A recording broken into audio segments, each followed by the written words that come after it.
Salmo 133. Vamos ler a palavra do Senhor. Diz assim a palavra do Senhor. Salmo 133. Oh, quão bom e quão suave é que os irmãos vivam em união.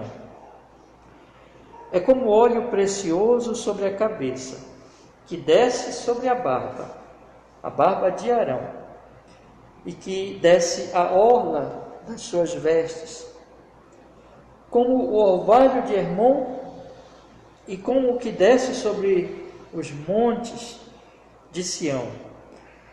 Porque ali o Senhor ordena a bênção e a vida para sempre.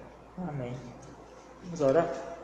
Senhor, perdoa nossos pecados, nossas iniquidades, Senhor, nós te pedimos, em nome de Jesus, que possamos, Senhor, ouvir a sua voz através do entendimento desse texto. Senhor, fale conosco, Senhor, e que o nosso coração possa se abrir para a tua palavra, em nome de Jesus. Nós pedimos assim, para a tua glória, Senhor, para o nosso bem em Cristo.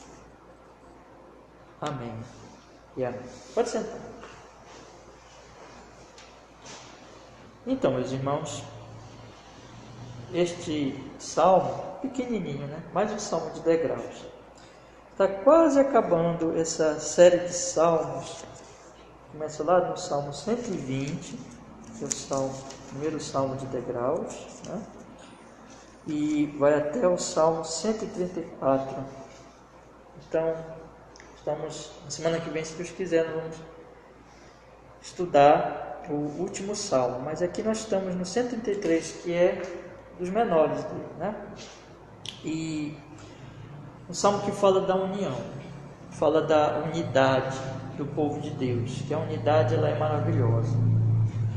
Esse salmo, ele, no título dele está escrito assim, né? Cântico dos degraus de Davi.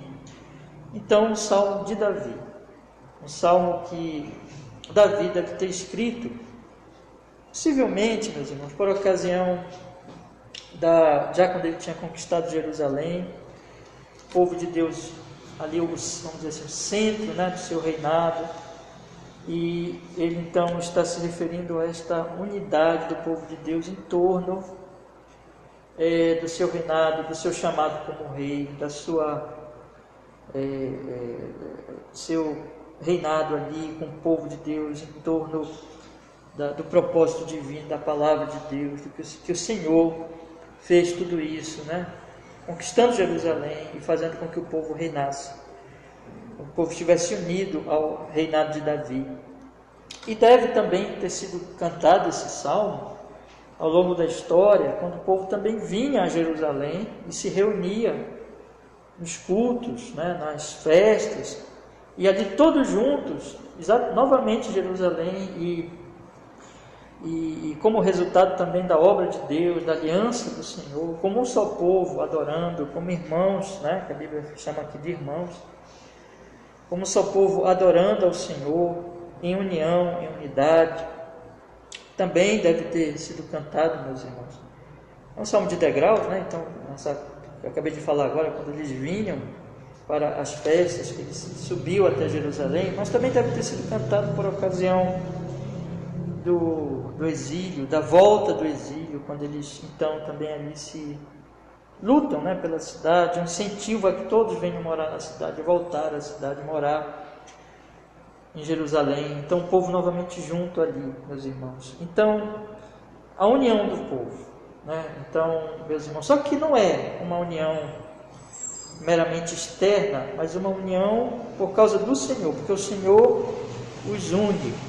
Nós sabemos, irmãos, que tudo que a gente lê, tudo que nós lemos no Antigo Testamento, tudo que nós lemos nos Salmos, inclusive, tem uma referência direta com o que o Senhor Deus iria fazer, especialmente na Nova Aliança, né? Então, nós podemos dizer então que este Salmo, apesar de estar inserido ali, se referir a essas situações ali da Antiga Aliança, mas ele está apontando, como todo o Antigo Testamento, que na verdade o Antigo Testamento aponta, né, vai revelando a Cristo, vai revelando o que Cristo faria na nova aliança, e as pessoas do Antigo Testamento que foram salvas, os eleitos do Antigo Testamento, eles foram salvos esperando o cumprimento dessas promessas. Então, este salmo também, que é um salmo de Davi, e nós sabemos que o nosso Davi é o nosso Senhor Jesus Cristo, ele aponta para a unidade do povo de Deus. Unidade esta pela qual o Senhor Jesus orou, como sumo sacerdote que ele é, né? A oração sacerdotal de Cristo, em João 17, em que ele iria morrer, e ele ora pela unidade do povo de Deus. Então, essa unidade, irmãos, que Deus está operando, que nós sabemos que é uma coisa que não existe no mundo, muito ao contrário, no mundo existem guerras, existem intrigas, existe desavença, mas o Senhor existe divisões de povos, como existia mesmo naquele tempo, todo o paganismo continua existindo hoje, mas o Senhor veio unir, e Jesus ora por isso em João 17, o próprio Evangelho de João, já tive a oportunidade de estudar com vocês, nesses nossos vários estudos no Evangelho de João, na mulher samaritana, em que o Senhor rompe ali com aquelas barreiras, e judeus, samaritanos. Paulo vai falar isso em João, aliás, em Efésios capítulo 2, né, que o Senhor nos une um só povo, gentios, judeus, num só povo, a igreja, o Israel de Deus, né? Então, essa unidade, meus irmãos, que a Bíblia fala, que Cristo veio trazer. E esse salmo, portanto, ele aponta para essa unidade dos irmãos em Cristo Jesus, né?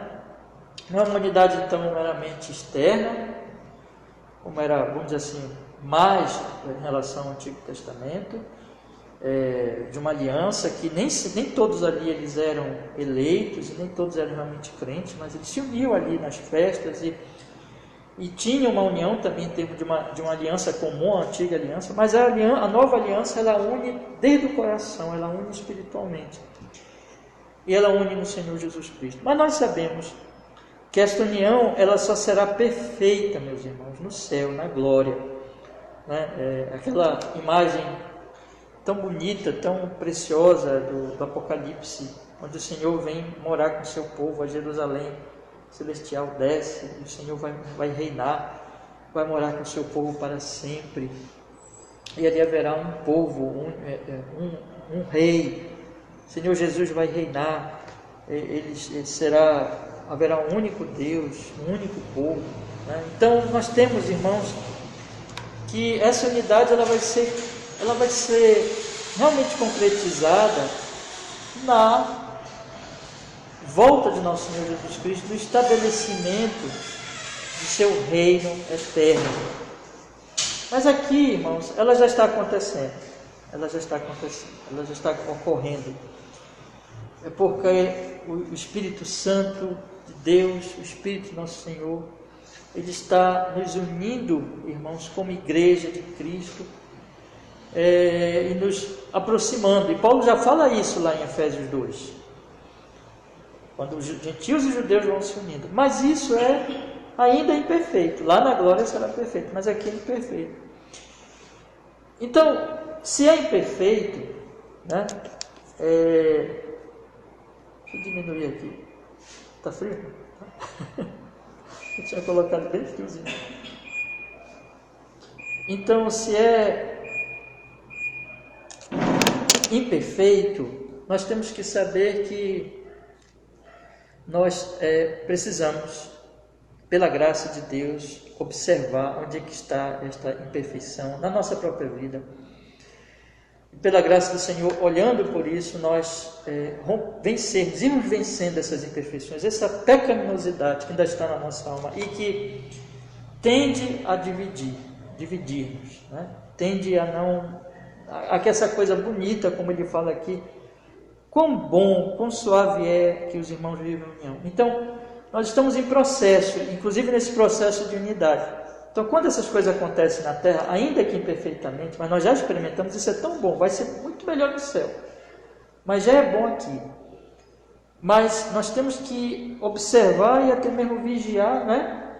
Detectar onde é que estão as imperfeições, desde o nosso coração. Não estou falando simplesmente de olhar da parte dos outros irmãos, mas da nossa parte em primeiro lugar. Olhar onde é que isso está errado em nós, onde essa imperfeição está em nós, que está realmente, vamos dizer assim, atrapalhando essa unidade, essa união.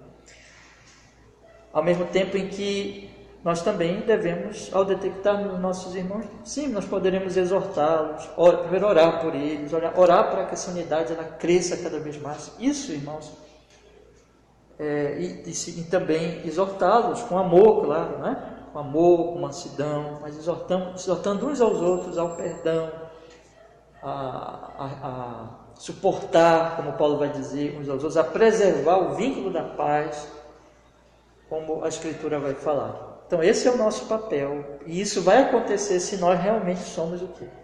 Povo de Deus, igreja de nosso Senhor Jesus Cristo. Então, irmãos, essa unidade, ela está se manifestando, e isso nós devemos fazer não somente com relação à igreja local, mas também com relação às igrejas, à unidade das igrejas, irmãos, em que nós também devemos buscar a unidade, né, das igrejas. Claro que nós não vamos nos unir naquilo que é contra, que não é a igreja verdadeira. Existe igreja verdadeira, existe igreja falsa. A igreja verdadeira, evidentemente, não se unirá a falsas igrejas, a doutrinas heréticas, a ensinos falsos, né?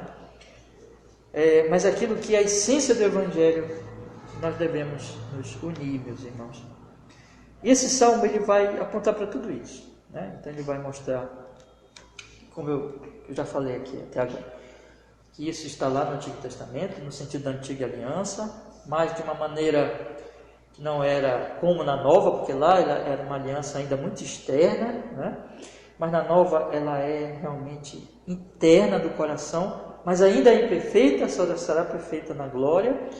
Mas aqui nós devemos detectar essas imperfeições e cada um de nós lutarmos pelo vínculo da paz, pela unidade do povo de Deus, e não semearmos intriga, divisões e pecado, né?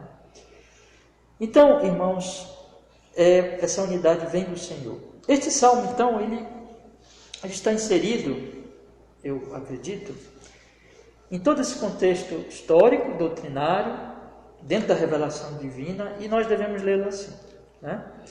E é o que eu gostaria de fazer agora com os irmãos, na nossa breve reflexão. Essas meditações da terça-feira são breves e são tanto quanto assim superficiais. A gente pega o texto e faz uma breve análise, mas com a graça de Deus, desejando fazer isso com fidelidade e aplicando a nossa alma. Então eu queria fazer mais uma vez isso, irmãos, dando esse contexto para os irmãos, olhando para ele. E a gente pode dividir o salmo em duas partes. É um salmo tão pequenino, mas ele é mais uma pérola, né, das Escrituras. A primeira parte que está no salmo, no versículo 1, ele apresenta então a maravilha dessa unidade, né? A coisa maravilhosa, gloriosa que é essa unidade. E ele, na segunda parte, ele faz uma comparação. Ele compara esta maravilha com o óleo precioso no versículo 2 e com o orvalho de Hermon no versículo 3. Está fazendo uma comparação, ele está querendo ilustrar como é a natureza maravilhosa dessa unidade e também quais os efeitos dela, né? Quais os efeitos dela. E mostrando isso, e o salmo encerra, que Deus ali está abençoando onde isso está acontecendo, né? Que o Senhor está ali derramando a sua bênção e não fora disso. Então nós temos essas duas partes. A primeira parte não apresenta a maravilha dessa unidade, a segunda parte é uma ilustração mostrando a natureza, mostrando os efeitos e mostrando que no final das contas ali está a bênção de Deus e que Deus efetivamente está operando isso. Mas vamos ler então, meus irmãos, e refletir um pouquinho aplicando na nossa alma, né? O primeiro versículo diz: quão bom e quão suave é que os irmãos vivam em união. Vejam só, quão bom. Ele diz que é bom Quão bom, né? Quer dizer, uma expressão mostrando como isso é glorioso, como isso é impressionante, é extraordinário. Quão bom, primeiro bom e quão suave.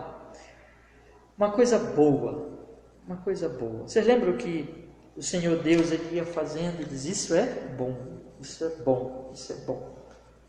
Algo que é bom é algo que primeiramente vem de Deus, né? Primeiramente vem de Deus, porque tudo que Deus faz é bom, é santo, é justo, é limpo, é perfeito, né? É obra de Deus, é alguma coisa que vem do Senhor, não é mal. A gente pode entender também pelo contraste, né? Não é mal, não é do pecado, não é do diabo, não é do mundo, não é do homem pecador, não é impuro, não é sujo, mas é de Deus, é bom. E porque é bom, é suave. Ele diz: quão bom e quão suave. É algo aprazível, é algo prazeroso, é alguma coisa, meus irmãos, então, que também vem do Senhor, porque o que é suave, aprazível, prazeroso, que alegra, enfim, o coração, podemos também dizer, é o Senhor, o que vem dele. É interessante que toda a Escritura vai dizer: você quer experimentar a suavidade, a ternura, a paz, a delícia, o prazer, você vai encontrar no Senhor. É interessante que os homens eles se afastam de Deus procurando prazer e pensando até que se aproximar de Deus, a vida com Deus é uma vida muito chata, é uma vida muito triste, muito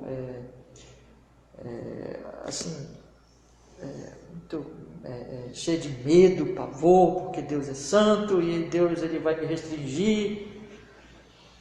Mas não é nada disso, porque é uma visão equivocada, porque é a visão do pecado, não entendendo que o pecado é mau, é sujo, é imundo, fede, é porco, né? Tem a visão, mas isso só o homem espiritual vê essas coisas. O homem que está no pecado não percebe. É como animal, é como... Tem um pastor reformado que usa essa ilustração uma vez, eu nunca mais esqueci. É como o urubu, né? Que ele gosta da carniça, né? Então ele não percebe. Mas o homem iluminado, ele percebe que o pecado não é prazeroso, irmãos. O pecado, ele dá um prazer falso. Mas o verdadeiro prazer vem da beleza, vem da bondade, vem da santidade, vem da justiça do Senhor. Só que aqui especificamente a Bíblia está falando da unidade do povo de Deus. Quando diz assim que o que é bom, nesse caso aqui, especificamente nesse versículo, né? Tudo que vem de Deus é bom, mas aqui ele está destacando a união. Então ele diz assim: ó, quão bom e quão suave é que os irmãos vivam em união. Então deve estar se referindo, como eu falei na introdução, quando o povo vinha para as festas, ou quando Davi, que escreveu o Salmo, tomou Jerusalém e ali ficou a sede do governo e ele reinava e o povo se reunia ali com alegria. Essa questão mais externa, né, mas que estavam unidos no Senhor por causa da aliança, mas isso aponta principalmente, como eu falei também na introdução, para a questão espiritual da nova aliança. E que os eleitos do Antigo Testamento também já experimentavam, né?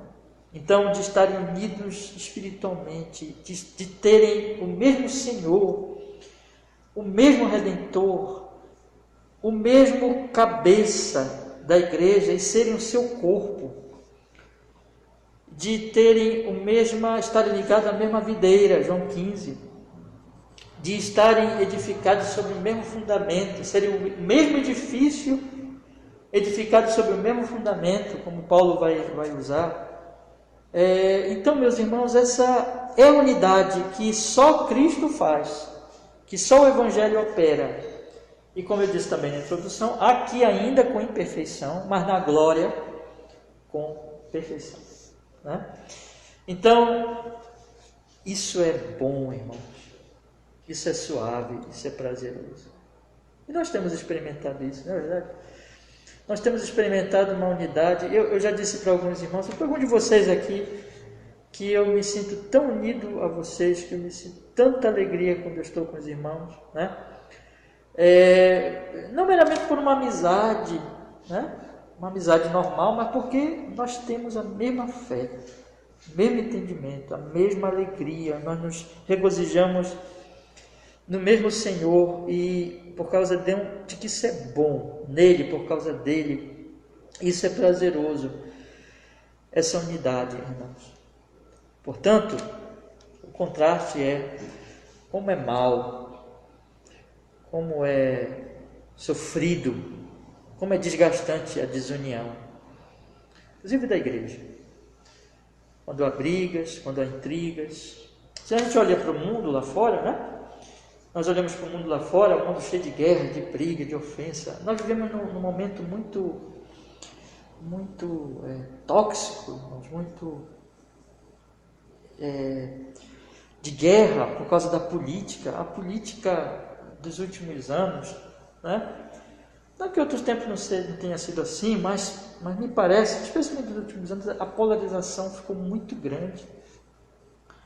E o ódio entre os dois lados da política, e nós temos observado que mesmo cristãos são enredados nisso. Eu coloquei até um texto do Tim Keller, né? Um textinho lá no grupo da congregação, em que ele fala, na verdade são vários trechinhos de textos dele, né? Está numa publicação na internet, em que ele fala que os cristãos estão sendo tomados por isso. A gente observa isso aqui no Brasil, nos Estados Unidos, e isso não deve ser assim, irmãos. Isso é ruim. A briga, a raiva, o ódio. O Senhor nos enviou a pregar o Evangelho não com ódio. Aliás, não tem sentido, nós não levamos o Evangelho, a boa notícia, odiando o próximo. Nós não vamos fazer isso odiando o próximo, nós vamos fazer isso amando o próximo, amando os nossos inimigos, orando por eles, orando pelos que nos perseguem, não odiando os que nos perseguem. Então, eu estou querendo tanto mostrar aqui que como é ruim a desunião, a briga, a intriga. Deu exemplo aqui da questão política, mas isso na família, nas igrejas, isso não é de Deus. Isso não é de Deus. Isso é do pecado, isso é do mundo, isso é do diabo, isso é mal, isso não é prazeroso. Mas quão bom e quão suave é que os irmãos vivam em união. Então fica para nós, irmãos, aqui, que como nós devemos, começando o nosso próprio coração, batalhar por essa unidade. Perdoar as ofensas, suportar as fraquezas de nossos irmãos. Todos nós somos fracos, pecadores. Às vezes ofendemos uns aos outros, às vezes até sem nos darmos conta disso, né? O orgulho, que isso é o orgulho, quando o ser humano acha que pode agir, falar, ofender. E o papel de cada cristão é suportar os seus irmãos, suportar as fraquezas, perdoar os inimigos. Como eu acabei de falar, se ele tem que fazer isso com os que são de fora e orar pelos de fora, quanto mais com os que são de dentro, quanto mais com os irmãos da igreja local, caso isso aconteça, de outros cristãos e assim por diante. Então, meus irmãos, nós temos que preservar e lutar. É claro que isso não é por nós, mas isso é pela graça, olhando para Cristo, olhando para a cruz, pelo poder do Espírito Santo de Deus. Que nós possamos, então, orar por isso e possamos experimentar isso e viver nisso, irmãos. E poder dizer com Davi, quão bom e quão suave é que os irmãos vivem em união. E eu quero, pela graça do Senhor, viver assim e lutar por isso. Mas a segunda parte, irmãos, é exatamente, ele vai ilustrar, como eu falei, esta unidade. Vai falar dos seus efeitos, né? Ele diz que ela é como o óleo precioso sobre a cabeça, que desce sobre a barba de Arão, e que desce a orla das suas vestes. O sumo sacerdote, no caso aqui Arão, ele era ungido com óleo precioso, um óleo especial, Esse óleo significava a bênção do Senhor. Esse óleo também significava, né, ali o Espírito Santo de Deus, a bênção do Senhor sobre aquele homem que iria cumprir esse ofício sacerdotal. E, meus irmãos, ali então, o que o salmista quer dizer em primeiro lugar, Davi quer dizer que ali Deus está abençoando com um óleo precioso. Aquilo é tão valioso, aquela união é tão boa e suave, que é como esse óleo que unge, esse óleo que abençoa. Então ali está a bênção de Deus. É isso que Davi quer dizer. Então podemos entender. A bênção do Senhor está ali. É uma bênção. É uma bênção. E ele diz mais, é como esse óleo, que esse óleo, quando põe na cabeça, ele desce pela barba, né, pela própria gravidade, né, então ele vai descendo, e ele desce pela barba, mas ele desce mais ainda, ele desce pelas vértices, a orla das suas vértices, então ele vai cobrindo o corpo daquele homem. Então ele não para, ele não se esgota apenas numa parte, mas ele vai invadindo todo o corpo. Nós podemos entender, meus irmãos, como uma outra ilustração aqui apontando de que esta bênção e de que esta unidade, de que este amor vai atingir a todos. Não vai ser limitada. Como é a limitação entre os homens? Os homens se dividem entre brancos, negros, entre orientais, ocidentais, entre ricos, pobres, intelectuais, ignorantes, entre pessoas que têm alguma deficiência e outros que não têm, desprezam estes, enfim, são tantas divisões humanas, são tantas separações que o pecado faz e que, vamos dizer assim, essas unidades, a unidade que existe no mundo são todas superficiais e falsas, porque são egoístas, orgulhosas e dividem, na verdade, mais que unem as pessoas. É assim, né? Eu preguei até domingo aqui sobre as línguas que o Senhor dividiu, e esse mundo, debaixo do juízo de Deus, é dividido mesmo. As nações estão divididas, as línguas estão dividindo, né? Inclusive manifestação da ira do Senhor, essa divisão. Mas no povo de Deus tem unidade, e essa unidade, ela, vamos dizer assim, desce até a orla, ela atinge a todos, ela não é limitada, mas ela se espalha. O óleo, a bênção não fica só na cabeça, mas a bênção desce pela barba e chega até as vestes e a orla das vestes de Arão. A bênção do Senhor, a bênção da unidade vai acabando com todas as divisões humanas, irmãos, e vai chegando a todos e vai abençoando a todos. É como óleo que você não pode deter, que ele vai ser derramado e ele vai escorrendo, né? Então ele vai invadindo o corpo, e assim a bênção do Senhor, que não tem essas limitações dos homens, mas que vai unindo a todos, de maneira que todos passam a ser, uma palavrinha importante aqui, quão bom e quão suave é que os irmãos vivam em união. O israelita, ele considerava o seu povo irmão, e eles tinham, pela lei do Senhor, eles amavam nesse sentido uns aos outros, como aqueles que pertenciam a esta aliança e a este povo separado, este povo santo nesse sentido, separado dos outros povos. E eles se tratavam assim como irmãos, e é exatamente isso que a igreja vai experimentar, irmãos. Você é meu irmão. É tão bonita aquela palavra, eu preguei Filemon, que Paulo usa como irmão amado, né? O Onésimo, não mais como escravo, mas como irmão amado, como servo do Senhor, como irmão. Então, irmãos, é isso. Não importa a cor da pele, não importa o nível intelectual, não importa o nível econômico, nada disso. A nacionalidade, nós encontrarmos uma pessoa de outra nação. Por isso que onde o Espírito Santo realmente atua, irmãos, há essas coisas horríveis que o pecado faz, como a própria escravidão, né? Umas divisões que existiram aí, que existe até hoje, onde o Evangelho realmente chega, ele vai transformando isso aí. Cada um vai ter o seu papel, vai ter o rei, vai ter o súdito, vai ter o pai, vai ter o filho, vai ter o patrão, vai ter o empregado, cada um vai ter o seu papel, mas aí nós vamos aprender a servir uns aos outros em amor. Isso o Evangelho faz, e o Espírito Santo então faz.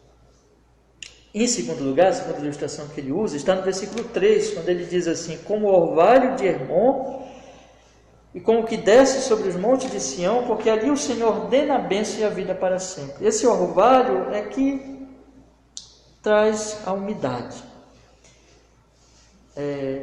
Como certo comentarista coloca, onde ali não tinha chuva suficiente, mas o orvalho trazia essa umidade, regava. Hermon era o monte mais alto que tinha ali. Então, Hermon, o orvalho de Hermon, mas também que desce. E é interessante nós observarmos a palavra desce, né? Ela aparece no versículo 2, aí desce sobre a barba, desce a ola, desce sobre os montes de Sião. Então, Hermon é mais alto, Sião é mais baixo, vamos dizer assim.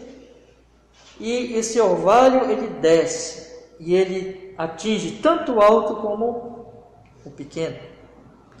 E aqui nós podemos entender também, né, que esse mesmo espalhar, né, interessante, desce o óleo, desce o orvalho.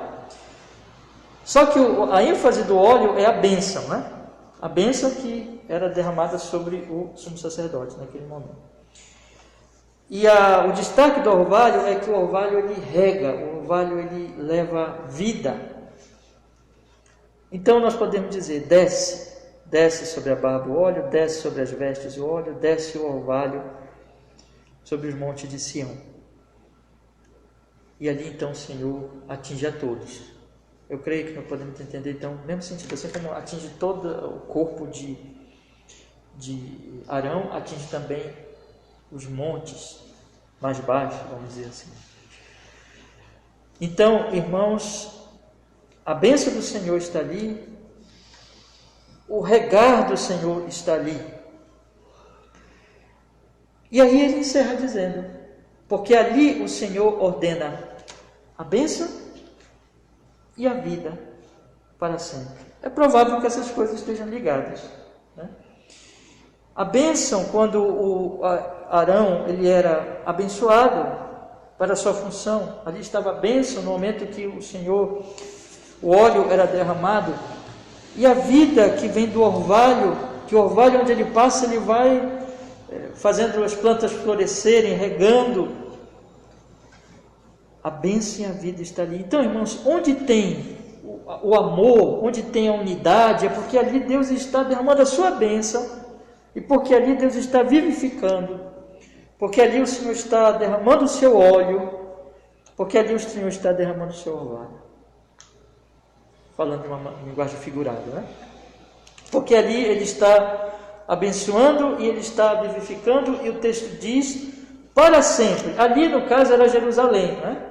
Terrestre, mas que era símbolo da Jerusalém celestial, onde vai morar a igreja. Então todos nós somos crentes, estamos sendo abençoados, meus irmãos. Que coisa preciosa, maravilhosa, estamos sendo abençoados com este óleo, com este orvalho, falando de uma maneira figurada, quer dizer que o Senhor está nos abençoando, está nos dando a sua bênção, a sua vivificação, nos levando, então, nisso, a amarmos uns aos outros. Isso realmente é, aqui no sentido do Salmo, a bênção e a vida para sempre. Aliás, como Paulo vai mostrar também em Efésios capítulo 2, aqueles que estão unidos ao Senhor, que é a primeira parte de Efésios 2, do 1 ao 10, são vivificados, né? Lembra que estávamos mortos em delitos e pecados, mas são vivificados e se unem ao Senhor, também se unem aos seus irmãos, e acaba isso de gentio e judeu, acabou isso, não tem mais.